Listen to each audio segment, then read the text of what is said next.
and Z. We're very happy to have you in the family, very blessed to have another brother. And like I always See, they're always behind you. I am always behind you. Okay?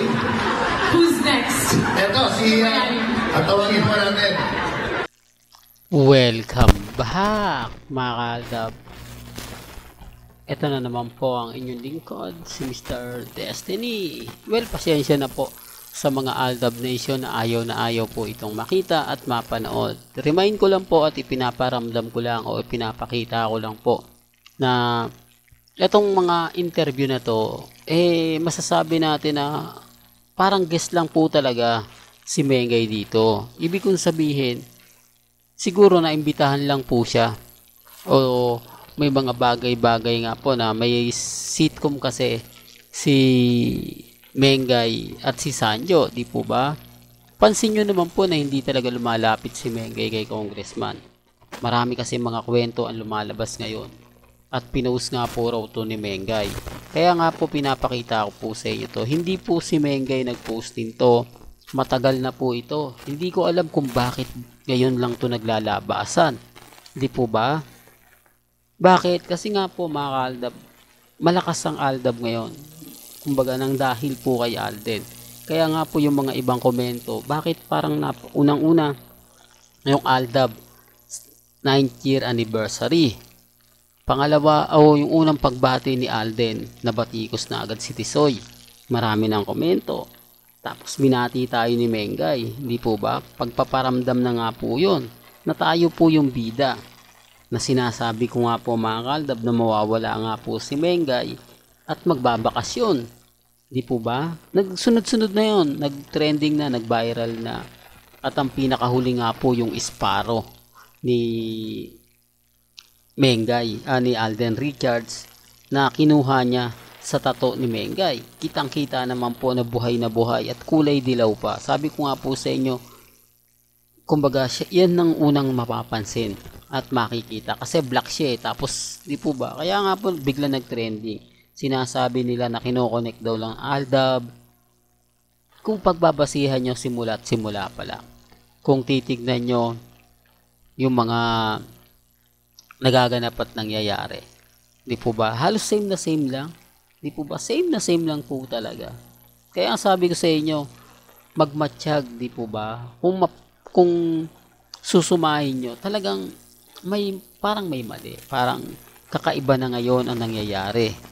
Di po ba? Real talk to mga kaaldab. Kaya ang sabi ko sa inyo, relax lang po kayo. Maging kampante lang. Kasi hindi naman po si Mengay nag-post nito. Walang post si Mengay para pasakitan ang Aldab Nation. Hindi siya nagbigay ng mga ganitong update. At matagal na nga po ito dahil hindi nga po nila nakita si Mengay na maigsi ang buhok. Ngayon lang po nila nakita at nabati na bagay po pala sa kanya ang maiksing buhok. So ibig sabihin po nun, hindi po sila nagkikita. Ibig sabihin po nun, wala po talagang Mengay na nakatira sa bahay ng pamilya at Aide. Hindi, common sense na lang po, di po ba? Kasi ilang buwan na nga po bang gupit ni Mengay? Matagal na yan, di po ba? Almost 3 months na, pero bakit ngayon lang binati na bagay nga po raw ang gupit ni Mengay? Doon pa lang may mali na di po ba? Doon pa lang masasabi nyo na parang may mali, di po ba? At kita nyo naman po yung pwesto ni Congressman, dapat doon siya mismo sa tabi ng kapatid niya, di po ba? Pero yung pagitan niya, ang layo. Po ba? Pansin nyo? Hindi, sinasabi ko lang po ito para lang sa mga dumadaan at bumibisita. Pero may kanya-kanya po tayong opinion. Kayo na po makapagsasabi o kayo na po makapagbabalita kung ano yung sa tingin po ninyo. Sa akin lang po, masaya po ako sa mga bagay-bagay na alam nyo na. Kaya relax lang po kayo. Maging kampante, maging matatag.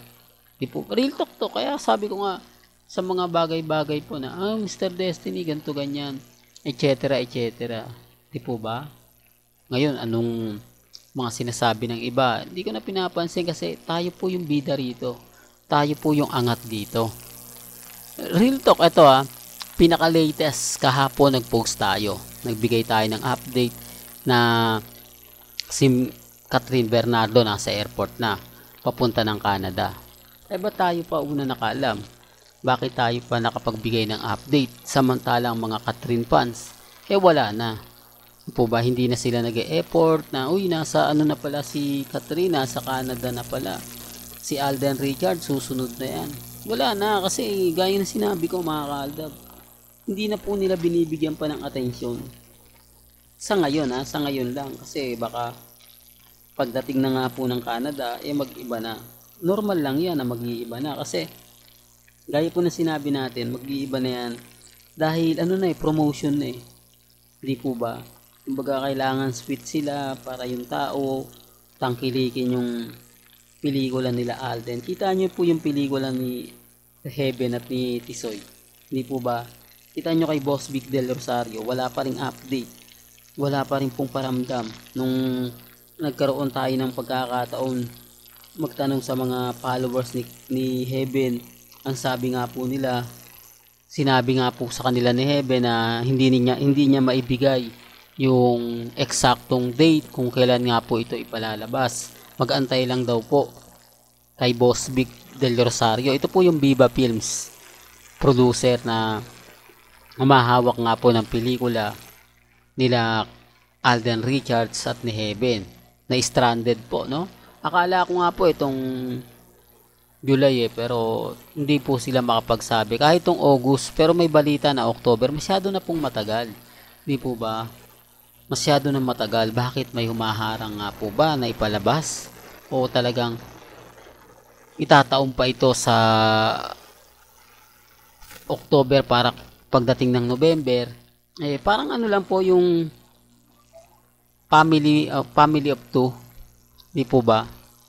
Tapos 5 breakups na romance. Magkasunod lang po siya. Halos isang buwan lang po yung pagitan. O isang buwan at kalahati. Correct me if I'm wrong, mga kaaldab. Kaya nga sabi ko sa inyo, relax lang po kayo. Pero bago nga po pala natin ituloy itong magandang update natin. Kung bago ka lang sa channel na to, at isa kang true-blooded Aldab Nation na nagmamahal kina Mengay at Tisoy, tama po ang channel na pinuntahan mo, kaya consider na po kitang bagong subscriber. At huwag mong kalimutang i-share ang mga video po natin sa mga mami, sa mga titas at sa mga senyor. Sa ngayon, kalmado lang po kayo.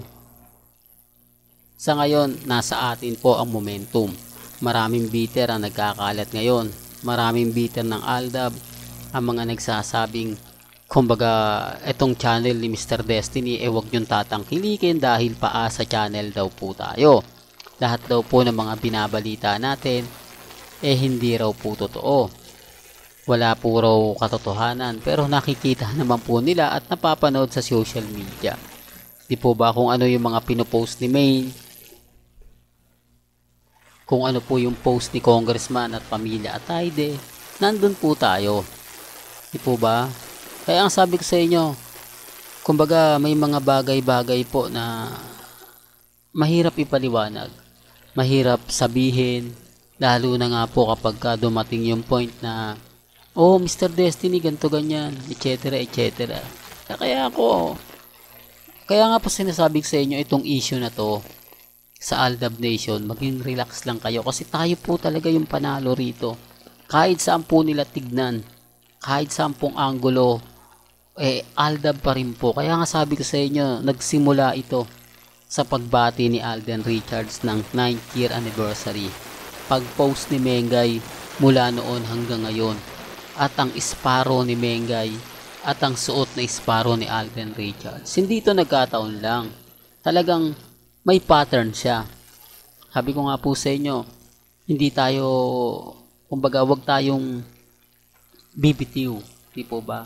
Maging kalmado lang po kayo. Siguro marami nagsasabi na hindi, wala ng Aldab, kaya ganyan po siguro ginawa ni Alden at ni Maine Mendoza. Siguro ngayon yung iba masayang masaya na. Hindi po, real talk to mga ka-Aldab, lalo na po si Mr. Destiny. Well, hanggang dito na lang po yung ating latest updates. Kaya kung gusto nyo pa po ng pinaka-latest at sariwang update, abay tumutok lang po kayo dito po sa channel ni Mr. Destiny para updated po kayo sa mga bago at sa mga latest na i-upload po natin maya-maya lang. Hanggang sa muli, salamat po sa panonood at pakikinig.